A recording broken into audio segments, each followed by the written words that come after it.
Hello everyone, what's up? So I've been using the Elgato HD60 S for about 6 months or so, and I thought that I'm going to share my experience about it. Yeah, to be honest, I really like a video like this to really get my expectations aligned, or at least I know what I was buying. I'm not going to bash it all up. I think it's a very capable product, but maybe for some of you at least there are better products on the market, and we are going to go through that in this video. And hopefully it will help you if you want to know anything about it before you buy it, or maybe you should buy something else. I put the different sections in the timeline below so you can just skip back and forth. So in this video I'm going to go through how it works, how you use it, what features this has, and I'm also going to go through my experience using it with both Mac and PC, and why you should or shouldn't use one or the other, or how you can get around that. It very much depends on what you need and how you want to use it. Also, I'm going to go through different options that are on the market today, because there are a lot of them. Hopefully at the end of this video you know what you should buy or what you shouldn't buy, or maybe whatever. If you find this video useful at all, please give a thumbs up and consider subscribing. Also, I do stream on Twitch, so why don't you just pop by and say hi? Alright, so let's get started. The first thing when you open your box is this one, which you open, and voila, here is your card. You also get two cables, one USB cable and one HDMI cable. They are both very useful. I guess most of you have them anyway, but still. So this is the actual Elgato HD60 S. It's a quite small card. You have HDMI in, USB in, sort of, or rather out, I guess, and you have a 3.5mm for audio. Also, you have the HDMI out. You have a small LED strip in here in the middle. So the Elgato HD60 S is a capture card, and it allows you to capture whatever video feed you have, video and audio by the way, from something like Xbox, PlayStation, PC, Mac, whatever. Pretty much whatever that sends an HDMI signal. Most commonly, you will probably send the audio through the HDMI cable, but if you choose to not do that, you can also use the 3.5mm cable that you put into this little hole. Remember, you have to choose either to use the HDMI for audio or the 3.5mm. You can't mix them, so it's not like a microphone input or anything like that. It's one or the other, which means that basically everyone is going to put the audio through the HDMI signal. So I'm not going to go through how you can put your game audio from perhaps a gaming PC into this. If you want to see like an option for the very expensive Go XLR, a very cheap option for the very expensive Go XLR, please have a look at the video in my top right corner, I think, or maybe top left, top right. I always forget what corner, but at least check out the link and you can see an option for how to mix your audio very easily on the computer for $12. It has this little nice feature where you can pass through the HDMI signal, which allows you to put your whatever gaming thingy that you use in here, and from the other side you can put it to your screen.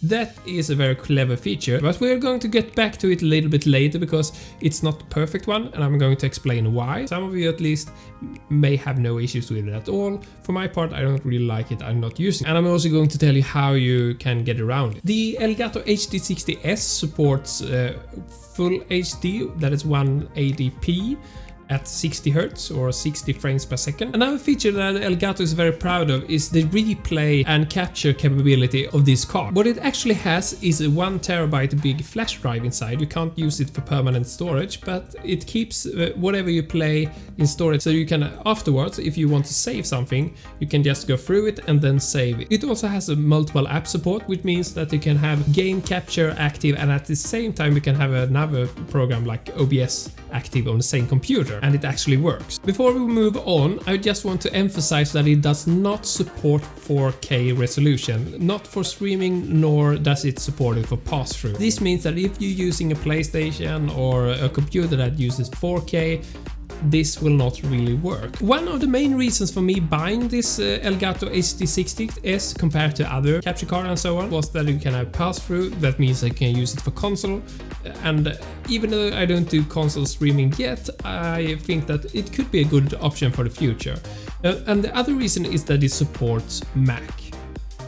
And that is where we're going to start. We're going to start talking about when you stream with your Mac, and if you're not interested in that, just check out the timeline below and skip to the PC part. The good thing about this is that it supports Mac, and if you start up Elgato game capture software, that's all fine. You can stream, you can do your thing. The only problem I have with game capture from Elgato is that it is quite limited. If you compare to something like OBS, they are world apart. Elgato software, you can start it, you can get going really fast. OBS, you can do really fun stuff. You can actually use this with the OBS Studio as well on the Mac, but there is a problem, and that problem is quite huge, to be honest. On a PC, you just select this as an input device or video device or whatever it's called, and it works. On Mac, you can't do that. Instead, you need an NDI, which is called OBS Link. That NDI allows you to select this as an NDI unit, and you get video and audio and so on. Fine, that's working okay, right? No, it doesn't actually. I tried this on a MacBook Pro, i7 CPU and 16GB RAM, etc, etc. It was 5 years old at that time. What it did was that the video quality was alright, but it clipped the audio randomly. After trying a lot of things back and forth, I realized that the problem is the NDI, because it completely consumes one core from the CPU, and then the entire software is just killing the computer basically. So I tried a newer MacBook Pro. I tried one that was 2 years old at the time, and I had the same problems, and at that time I was getting really frustrated. I tried to Google and whatever, and the simple solution, which is a bit hurting if you're a Mac fan, you use Bootstrap and you install Windows on your Mac, then it works flawlessly. So as long as you use the Elgato software, this is okay with actually using on a Mac. If you want to use the OBS, you basically have to download and Bootstrap and use Windows on your Mac, which means that it's basically a PC. Alright, so we are now back at the PC experience. As I told before, the Mac experience wasn't that great. The PC experience though is much better. I didn't have a spare PC. I went down in my basement, I found some old stuff, i5 CPU, 16GB RAM, found an old GTX 650 Ti Boost. The thing is that even though they are really old, together with an SSD, they are actually doing quite alright when you stream, and I'm actually recording on that computer as well right now. You can either use the Elgato game capture software, which comes with, or you actually download it, but it's what Elgato themselves recommend, of course, or you can use something like OBS, Streamlabs or whatever. And if you use a PC, just select it as a video device like anything else, it works, everyone is happy. So what's the problem then with this one? Okay, so you have a bunch of different features, and one of the best one that Elgato is pushing for themselves a lot is the ability to capture game on this one and to do the instant replay thing. And as I explained before, this contains a flash drive of 1 TB, so there are a lot of space on this one that can be used temporarily, and then you can choose to either do an instant replay, or you can choose to save it on your computer, the good part, so to say. You don't have to fill your hard drive, etc, etc. The bad part is that this basically only works if you're using Elgato software. If you're using OBS, no, it doesn't work.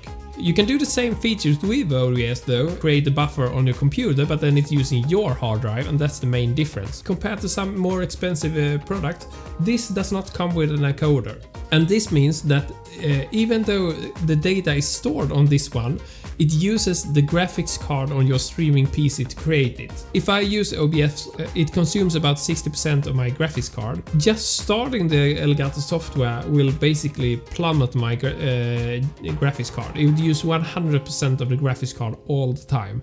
And being a very user-friendly software, or whatever you want to call it, I can't really fine-tune everything. I can use quality, bad, better, very limited options, while in OBS I can choose a whole bunch of different options. Basically what I'm trying to say is that yes, you have the awesome instant replay feature in this card, it's great, but you can't use it unless you use the Elgato game software, and the Elgato game software is very limited compared to OBS, which means that if you're new or if you just like the looks and so on, please use it by all means. I mean, no one will hate you for it, but for my own part I want to do more, so therefore I want to use the OBS or Streamlabs or any of the other like more common streaming software.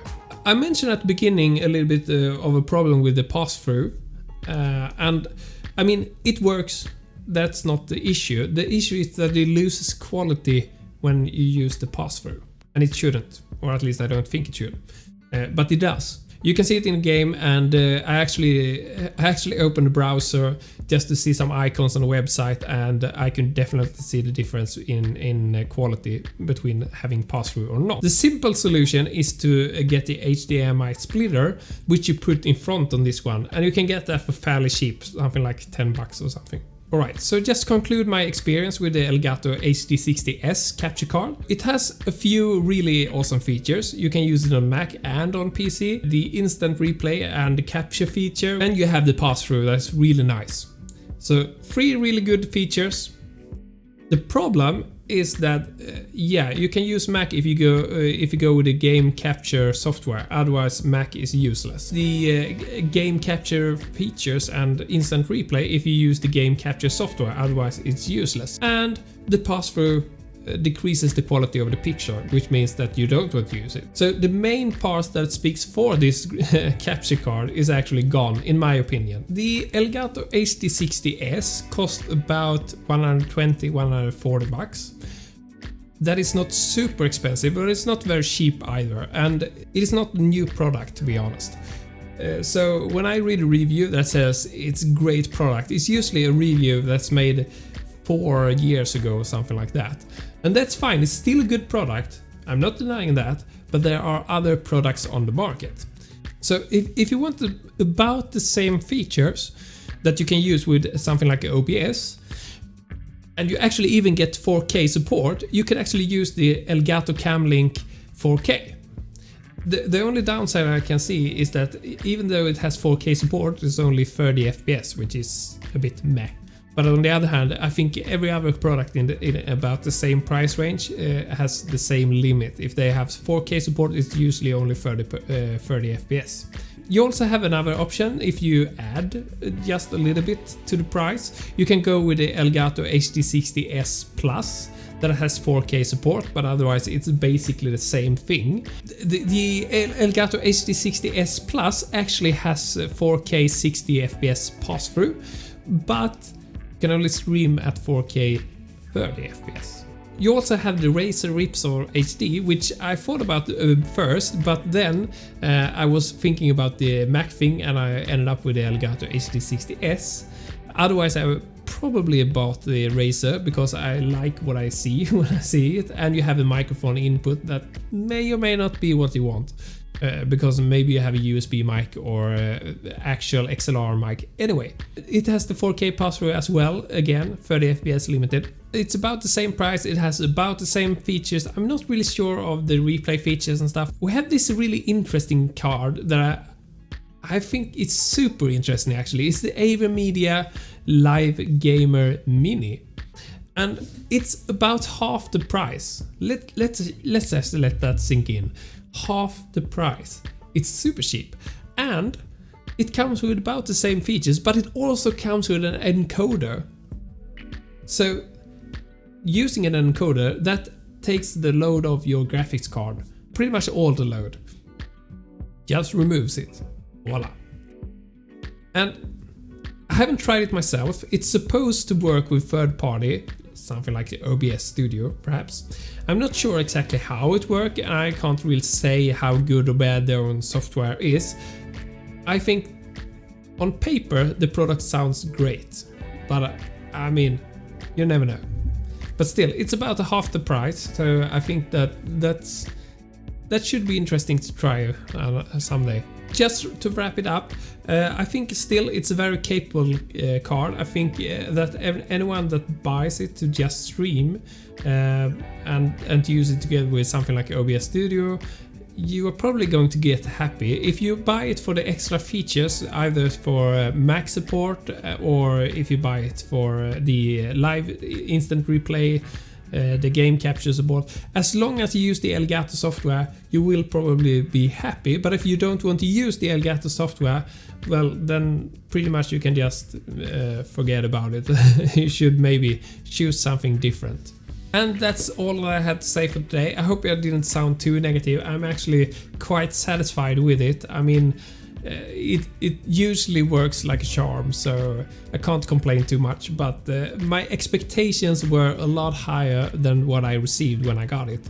And that's just what I want to share. I want to align your expectations with what you actually get, and hopefully if you buy it still, you know what you're getting and you can be happy about it, or maybe you should try something else. Ta-da!